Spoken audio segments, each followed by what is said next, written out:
Ladies and gentlemen, I am Hypo. Welcome back to ESO Guides. Classes. This is what it's going to be about now. You have 4 classes, with starting off with Dragon Knight. Behind.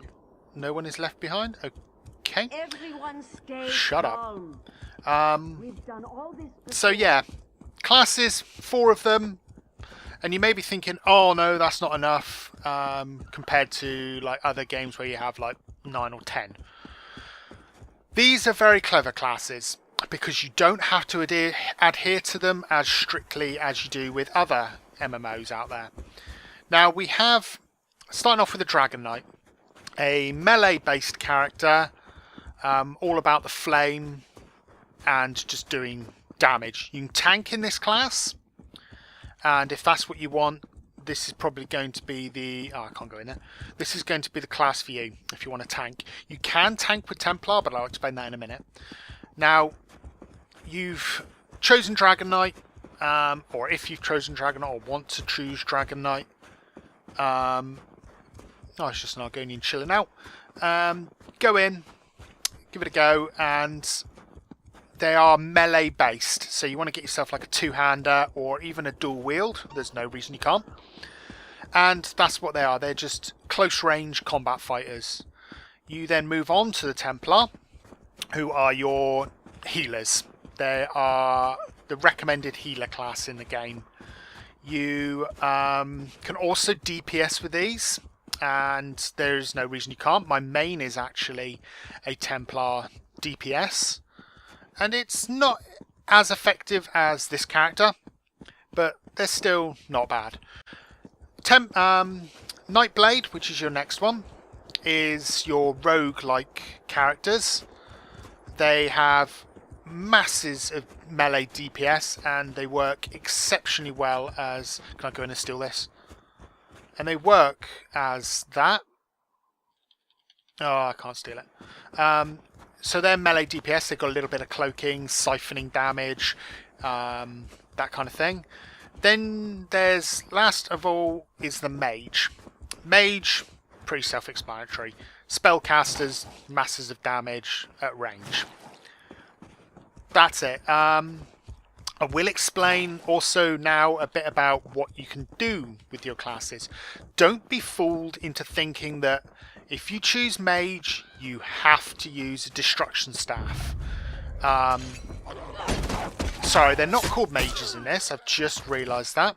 They're actually called Sorcerers. I should know, because this is actually a Sorcerer. Now, this... Okay, don't know what he was doing. This is a Sorcerer, believe it or not. This character is a Sorcerer. The Imperial Sorcerer, to be precise. Oh, I'm a citizen. Cool. Basically, I decided that when selecting this character, I wanted to do the Daedric summoning, which means you can summon minions, Daedra, that kind of thing, to your side. So you have the Unstable Clanfil and the Summoned Winged Twilight, which is later on. These two will fight by your side. And then you have Bound Armour. So I'm thinking I can summon these 3 things for, to fight for, to help me in battle. And then I can just spend the rest of my skill points on using dual wield. There's absolutely no reason why I can't. Yeah, others may say, oh, it's borked. You can't use that. You're wasting, sorcerers are so much better. But this is my playstyle. I like having pets. And I like having the melee. I just prefer melee in Elder Scrolls games. So yeah, you can do it. Because, the game allows you to. Because it separates each individual skill. So these are your class skills. You get 3 things. And, there's 1, 2, and 3.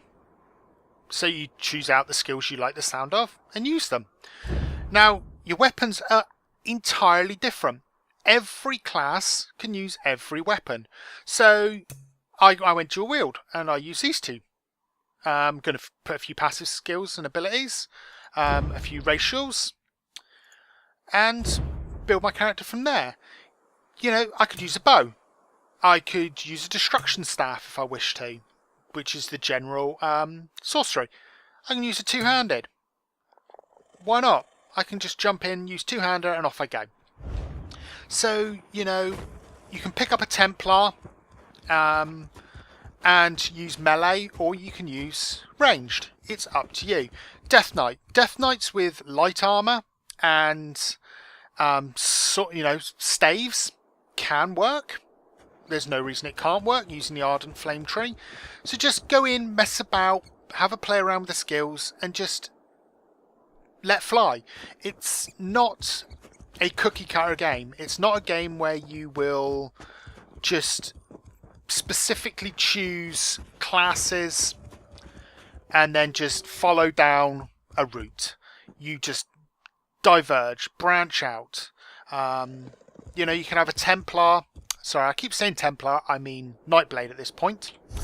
You can have a Nightblade, which is your roguey character, designed generally to go with dual wield, a few assassination skills, and then the medium armor tree.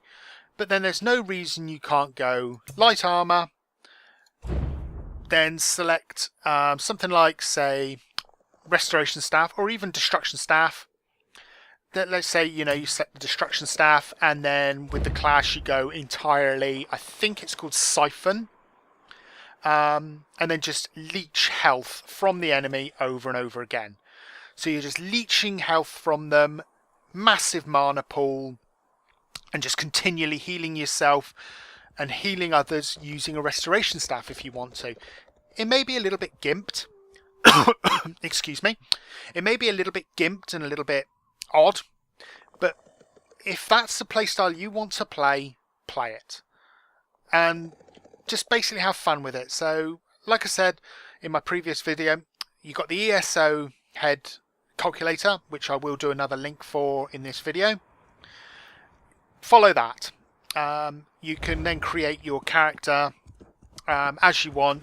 Have a read of the skills, see which you prefer the sound of, like the sound of, etc., etc., and go from there. And then when you've got your class, you can obviously go back to race to see which kind of race fits in with the racial bonuses that you can get, which is on the passives, and just play around with it.